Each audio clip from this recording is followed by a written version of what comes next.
Welcome friends. Economics class है आपके सामने।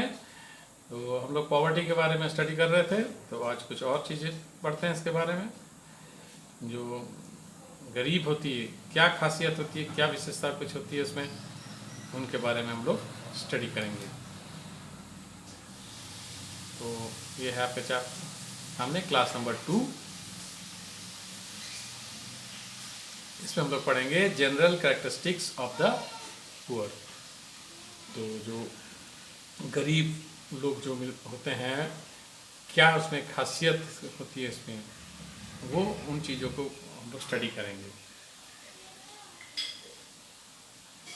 तो general characteristics of the poor, तो जो आम गरीबों में मिलता है चीज़, तो इसको हम लोग समझने के लिए इसको 3 पार्ट में हमने कर दिया। एक एसेट वाइज, उनकी एसेट की क्या स्थिति होती है उनके पास, फिर उनकी न्यूट्रिशन, खान पान कैसा होता है, उस तरह से हम लोग उसको स्टडी करेंगे। फिर उनका लिटरेसी एंड स्किल वाइज, उनके पास मतलब पढ़ाई लिखा उनका कैसा होता है, किस तरह का स्किल उनके पास है, उस एंगल से भी इसको हम लोग स्टडी करेंगे। तो ये तीनों एंगल से हम लोग इसको स्टडी करेंगे। तो पहले हमने लिया एसेट वाइज। तो एसेट वाइज में क्या होता है, possess few assets and reside in kacha hutments with walls made of baked mud and roofs made of grass, thatch, bamboo and wood। तो कुछ पीछे आप देख रहे हैं कुछ चित्र, इस तरह का घर होता है। तो झोपड़पट्टी जिसको लोग कहते हैं, तो कच्चा घर होता है और कच्चा मिट्टी से पका के उसको बनाते हैं, और छत में भी इस तरह से घास वगैरह फूस डाल के इसको करते हैं। तो ये उनका रहने की व्यवस्था होती है। The poorest of them do not even have such dwellings, और उनमें भी और जो ज़्यादा गरीब होते हैं उनके पास तो ये सुविधा भी नहीं होता है।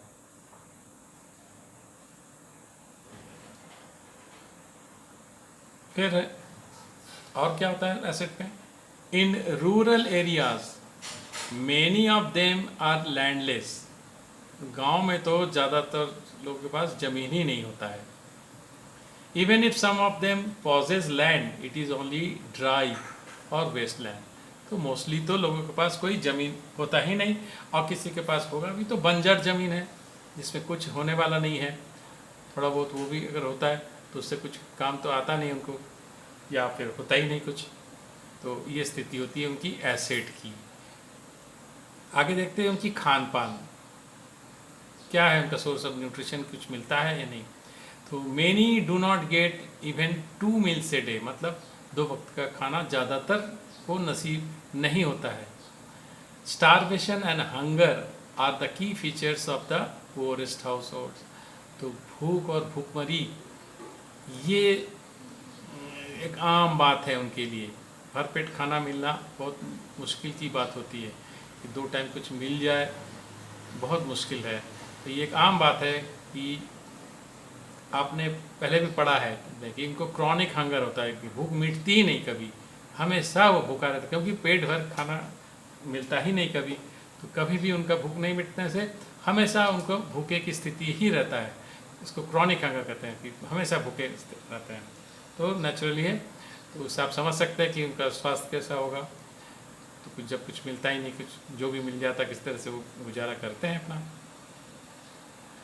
और अगर देखते हैं कि लिटरेसी और स्किल वाइज अगर हम लोग देखें, तो lack basic literacy and skills and hence have very limited economic opportunities. तो देखिए पढ़ाई लिखाई तो बेचारा कर नहीं पाते हैं, तो स्किल हासिल नहीं होता है, कुछ अच्छा मतलब हाई लेवल का स्किल होता नहीं है। थोड़ा मोड़ा जो काम ये कर सकते हैं इस तरह से उनको करना होता है। तो एक और बात होता है, poor people also face unstable employment. तो उनकी नौकरी के भी कोई ठिकाना नहीं रहता है, आज है कल नहीं है। तो यही इनकी आम स्थिति होती है कि पढ़ाई लिखाई ना होने से और कोई अच्छे स्किल हासिल नहीं करने से उनकी आगे तरक्की करने की संभावना बहुत ही कम होता है, और उनको जो कामकाज मिलता है वो भी बहुत टेम्पोरेरी नेचर का, हमेशा मिलता नहीं है। तो ये तो लिटरेसी एंड स्किल वाइज हो गया उनका क्लासिफिकेशन, ये इनकी खासियत होती है। आगे देखेंगे इसका कॉन्सिक्वेंस क्या है, कॉन्सिक्वेंस ऑफ पॉवर्टी। ये जो गरीबी है इससे क्या परिणाम होता है, क्या स्थिति होती है, ये भी हम लोग देखें इसके अंजाम।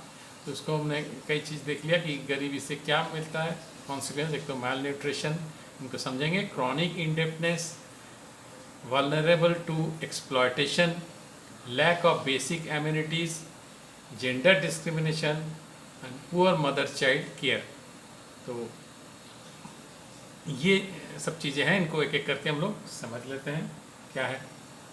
तो पहला है मैल न्यूट्रिशन, मतलब अच्छे खान पान न मिलना, अपुष्टि जिसको हम लोग हिंदी में कहते हैं। शरीर में जो आवश्यक चीज़ें होती है शरीर के लिए वो उनकी कमी हो जाती है। Malnutrition is alarmingly high among the poor. तो गरीबों में ये बहुत आम बात होती है। ये जो कॉन्सिक्वेंस है गरीबी का, एक तो यही कि अच्छा खान पान नहीं मिलने से कमजोरी होती है और माल न्यूट्रिशन जिसको कहते हैं। तो इससे क्या होता है, इल हेल्थ, डिसेबिलिटी और serious illness makes them physically weak. तो उनको शारीरिक रूप से भी इसको बहुत कमज़ोर बना देता है। जब भरपेट खाना मिलेगा नहीं तो नेचुरल है ये स्थिति होगी। तो इसको हम लोग कहते हैं माल न्यूट्रिशन। तो ये एक आम बात होता है। फिर है क्रॉनिक इंडेप्टनेस। ये क्या होता है, इनमें एक खास बात ये होता है कि इनका काम काज कुछ उधार लेके ही चल पाता है, तो गुजारा हो नहीं पाता है। कहीं ना कहीं से उनको कुछ पैसा की व्यवस्था करना होता है। तो लोग ऐसे देते नहीं हैं, ना कोई एसेट है ना कुछ, तो कभी कभी हाई रेट में उनको इंटरेस्ट लेना पड़ता है कि मुंह मांगा जो मांग लिया, भाई हमको पैसा चाहिए जैसे भी हो, तो जो भी रेट बोल देते हैं वो ले लेते हैं। उससे होता क्या, वो फिर उसको वापस करना उनके बस की बात नहीं होता है। तो जिंदगी बीत जाता है उनका, पुश्त दर पुश्त वो चलता है, वो ब्याज वो लोग ही भरते रह जाते हैं, मूल जो है नहीं दे पाते हैं। तो ये क्रॉनिक हो जाती है, मतलब लगातार चलने वाला। तो ये they borrow from money lenders with high rates of interest, वही जब हमने कहा हाई रेट्स ऑफ इंटरेस्ट लेते हैं, which let them into chronic indebtedness. ये कभी ये चुका नहीं पाते हैं, ब्याज ही देते रह जाते हैं और कई पुश्त बीत जाता है नहीं चुका पाते हैं। तो ये एक आम बात देखी जाती है गरीबों में, कि सब जो है ऋणग्रस्त होते हैं। फिर वल्नरेबल टू एक्सप्लॉयटेशन, ये भी है, जो जहाँ पे वो काम करने जाएंगे, काम तो होता नहीं, इनके पास बहुत कम होता है अपॉर्चुनिटी, तो ये कुछ बार्गेनिंग इनके पावर नहीं होता उनके पास। जो जो जैसे करा लें, अगर तुम इस कम पैसे में करना है तो करो, नहीं तो जाओ दूसरा कोई देख लेंगे, कोई और आके वो काम कर देगा, 2 रुपये कमे में राजी हो जाएगा। तो इनके पास ये बार्गेनिंग पावर ही नहीं होता है। सोचते हैं कि अगर हम ना बोलेंगे तो किसी और को बुला लिया जाएगा, वो उनका वो काम तो कोई भी कर लेगा। तो बेचारों के पास इसलिए ऑप्शन नहीं होता है। तो इसको एक्सप्लॉयटेशन होने की बहुत ज़्यादा इनके चांसेस है कि ये ऑलवेज ये रिस्क रहता है कि लोग इनको एक्सप्लॉयट करेंगे, जितना काम कराएंगे उतना पैसा देंगे नहीं। तो they are highly vulnerable to exploitation by employers. तो उनकी जो रिस्क है बहुत ज़्यादा होता है कि उनका एक्सप्लॉयटेशन हो। कौन करेगा, एम्प्लॉयर्स, उनको उनसे जो लोग काम लेंगे तो एक्सप्लॉयटेशन के चांस रहेगा। Because they are not able to negotiate their legal wages from employers. तो लीगली तो मिनिमम वेज वगैरह की व्यवस्था किया है गवर्नमेंट ने, लेकिन उनमें ये शक्ति नहीं होता है कि उसको वो बार्गेन कर ले, मालिक से कहे कि हमको जो लीगल जो वेज होता है वो दीजिए, कहेगा जाओ मत आओ कल से काम करने के लिए, दूसरा किसी को रख लेंगे और कम में। तो ये हालत होता है। तो ऑलवेज इनके संभावना ये रहता है कि इसके साथ एक्सप्लॉयटेशन होगी। फिर है सोर्स ऑफ एनर्जी, ये भोजन पानी कैसे बनाते हैं या बिजली वगैरह मिलता है कि नहीं, तो जाहिर सी बात है इनको इस सब चीज़ की सुविधा बहुत ही कम होता है। तो most poor households have no access to electricity. तो ज़्यादातर देखोगे घर में बिजली होती नहीं है। Their primary cooking fuel is firewood and cow dung cake. तो लकड़ी वगैरह जला लेते हैं या गोहरी वगैरह की व्यवस्था अगर कहीं से हो गया तो उसी से करते हैं। तो इस तरह से गैस कनेक्शन तो वगैरह होता नहीं इनके पास। तो इसी से लोग ज़्यादातर गरीबों में ये करते हैं। इसीलिए देखिए गवर्नमेंट ने शुरू किया उज्ज्वला योजना कि उन गरीबों को गैस दिया जाए मुफ्त में। तो ये इसी को ध्यान में रखते हुए, तो ये एक आम बात है कि इनके सामने ये समस्या होता है कि खाना कैसे बनाएं। तो कहीं से जंगल से लकड़ी काट के लाते हैं, वही जलाते हैं, या कहीं गोहरी मिला तो वो कर लिया, इस तरह से ये लोग गुजारा करते हैं। फिर सोर्स ऑफ ड्रिंकिंग वाटर, तो मोस्टली ये देखा गया कि उनको स्वस्थ पानी, साफ पानी मिलना भी बहुत मुश्किल होता है उनके लिए।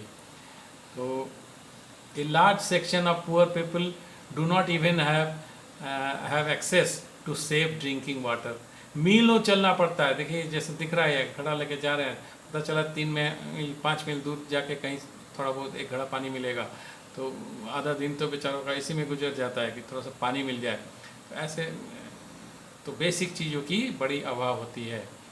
तो ये सब जो इनकी देखी जाती है, आम बात है इनके लिए। फिर जेंडर डिस्क्रिमिनेशन, ये क्या है कि इनमें भी जो फीमेल्स हैं उनके साथ और ज़्यादा भेदभाव होता है, उनके फैमिली के अंदर भी। There is evidence of extreme gender inequality in the participation of gainful employment, education and in decision making within the family।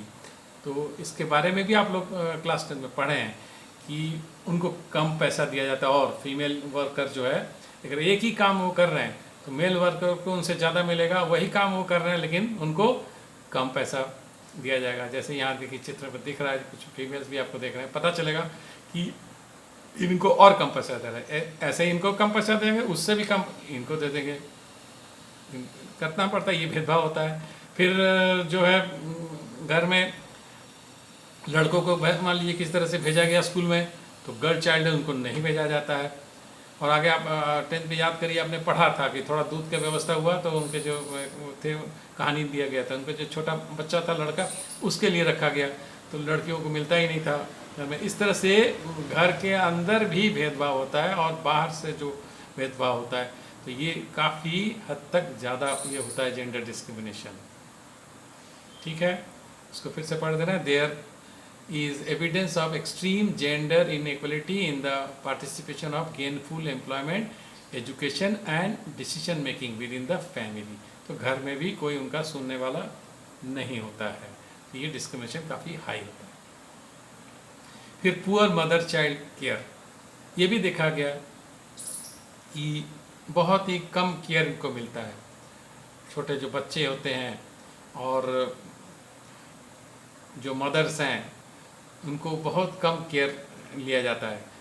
तो poor women receive less care on their way to motherhood, their children are less likely to survive और be born healthy. तो उससे क्या होता है, उनके जो बच्चे होते हैं बहुत कम संभावना रहते हैं कि वो हेल्दी होंगे, क्योंकि उनके माँ को वो ड्यू केयर मिल नहीं पाता है, भोजन मिल नहीं पाता है, तो जो बच्चे भी कमज़ोर ही पैदा होता है, ये ज़्यादातर देखा गया है, और उनकी जीवित बच्चे का संभावना भी बहुत कम हो जाता है। तो ये दुखद स्थिति होती है उनके साथ, तो ये आम बात है उनके लिए। अब हम लोग आएंगे शहर की तरफ। शहर में भी हम लोग देखते हैं कि बहुत गरीब लोग आसपास नज़र आता है, तो थोड़ा सा ध्यान दीजिए। यहाँ भी आपको दिखेगा, देखिए शहर में इस तरह के लोग आप देखे ही होंगे, लेबर जैसे काम कर रहे हैं, झोपड़पट्टी भी आसपास दिखता है, देखिए ठेला चला रहा है, तो कोई छोटा मोटा दुकान लगाया, ऐसे आप ऐसी हालत आप लोग देखते होंगे। तो ये क्या वजह है इसका, शहर में इतना गरीब कहाँ से आ गया? तो देखिए रिक्शा वाला नज़र आ रहा है, ऐसा तो आप लोग आम देखते रहते हैं। तो ये कहाँ से आते हैं? ये आते हैं गांव से, काम के तलाश में यहाँ आते हैं और किसी तरह से गुजारा करते हैं। तो शहर में जो गरीब देखते हैं मोस्टली ये गांव से जो शिफ्ट हो जाते हैं। The urban poor are largely the overflow of the rural poor who had migrated to urban areas in search of alternative employment and livelihood। तो गांव में जब उनको काम धंधा मिलता नहीं है तो शहर में आ जाते हैं इस आशा में कि कुछ तो काम मिलेगा। तो ऐसे ही छोटा मोटा जो काम मिलता है, अक्सर आप लोग अगल बगल देखते हैं, ऐसे गरीब लोग आपको चलते फिरते हमेशा दिखेगा।